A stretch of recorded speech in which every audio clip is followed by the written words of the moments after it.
Alright, today on this episode of Kings of the Woods, we're going to discuss McCulloch's first direct drive chainsaw. Yeah, that bar's on the left side.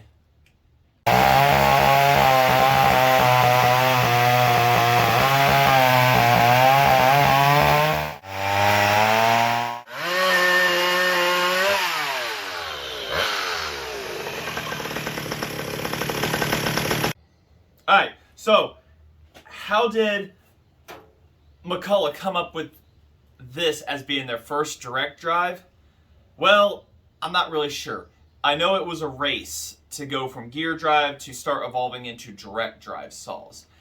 And this one actually looks very familiar to one of the models that had come from, the engines had come from. So, how did we go from a bar on the left to the bar on the right?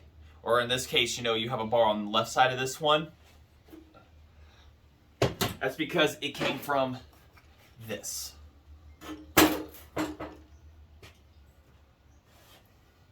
The 30 series.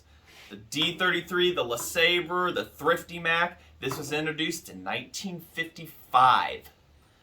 And quickly was phased out soon after, because a bar on the left side was not a common thing. The reason it's on this side is because these engines in the 30 series rotate when you're looking at the flywheel clockwise versus a standard chainsaw that you'll get from, any of these. They rotate counterclockwise. So in order to be able to have the chain spin the correct direction, you had to put the bar on the opposite side. So a few of the features and everything that this one has here, you really don't find parts for these and everything. I can't say they're super popular either. Maybe left-hand people would like them. Pretty much it's this. This is exactly what it is. To be able to get it to turn the appropriate direction. So I kind of like the gearbox myself. This one does run,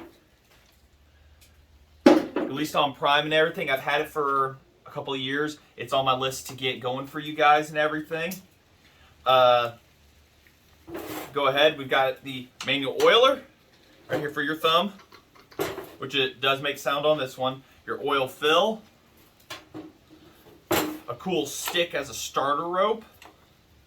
Well, it's the starter handle. Pretty thick. It's heavy. It's got unique body features to it from the looks of things and everything, such as the handle, I'm pretty sure is unique. The rear handle is unique. These originally came with the 7/16 chain. This one has a 404. I'm not even sure about the clutch on this or anything like that.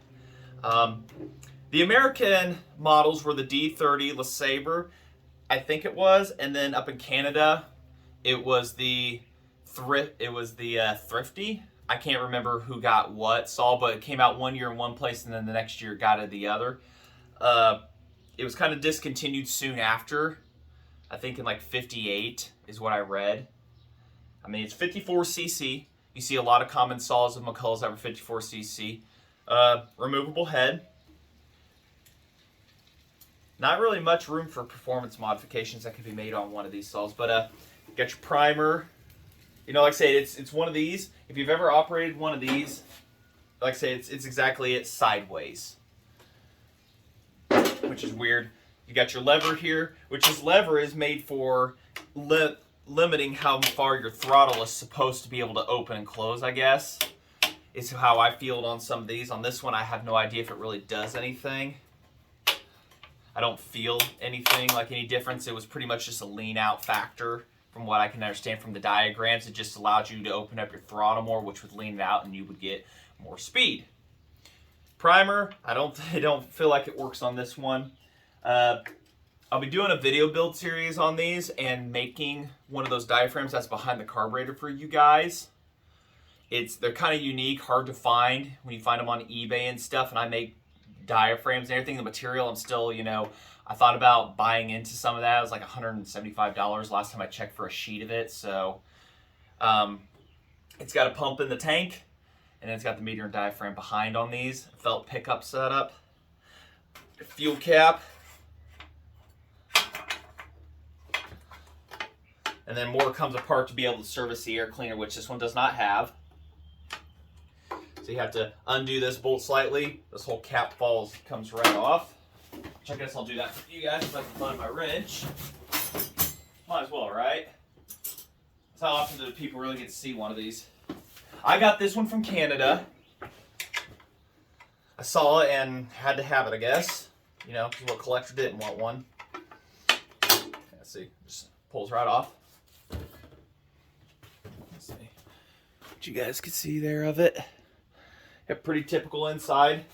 Dirty when I got it. No air filter of any sort. Got your throttle. At least the tank's clean. So, sheet metal stamped cover. Points.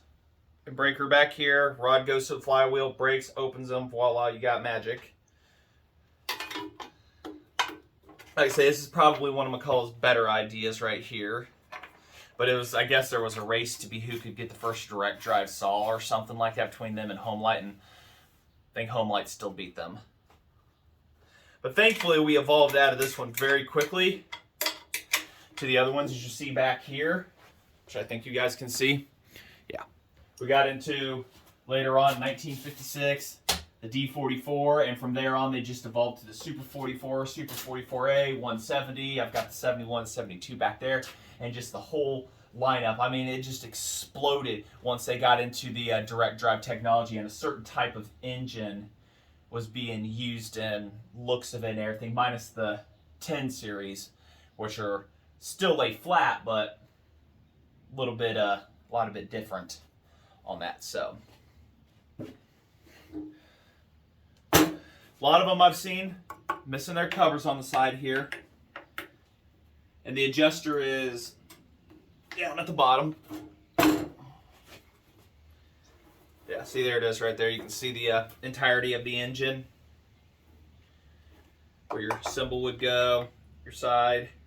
It's awesome. Muffler is nothing like that whatsoever. It's not even a muffler. It's more of just a stack. Right there. And man, is it loud. It just directly feeds right out. There's no noise reduction whatsoever with that. Pretty much just an open header. So. I think I could get it to start real quick for you guys. I don't know, that chain's pretty loose. That's pretty dangerous right there.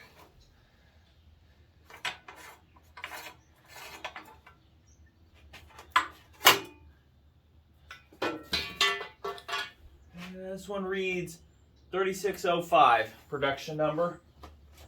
I don't even know where I did with my little bottle. I don't think I'm going to be able to start it here.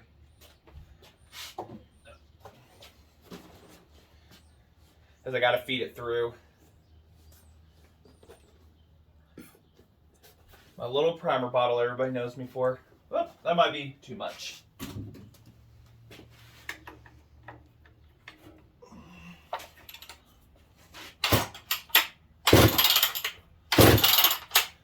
At least last I knew it had spark. Oh no.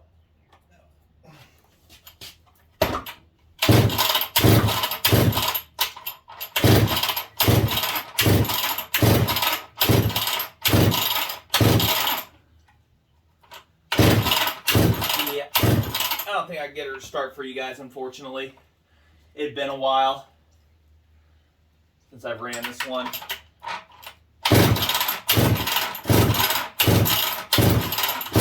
Pretty sure the points are dirty.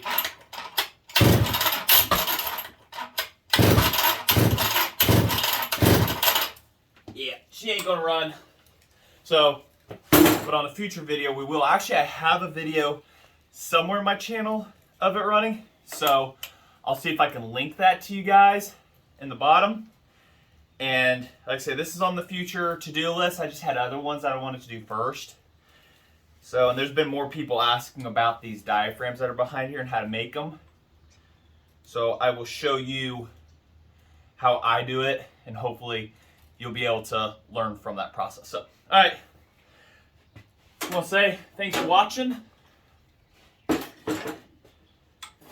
And which one would you guys like to be able to run? This, the gear drive version, or the direct drive version? So until then, like I said, thanks for watching. Like, comment, subscribe. We're going to have more of these videos. And yeah, hopefully more to keep coming at the table here and stuff like that. So thanks.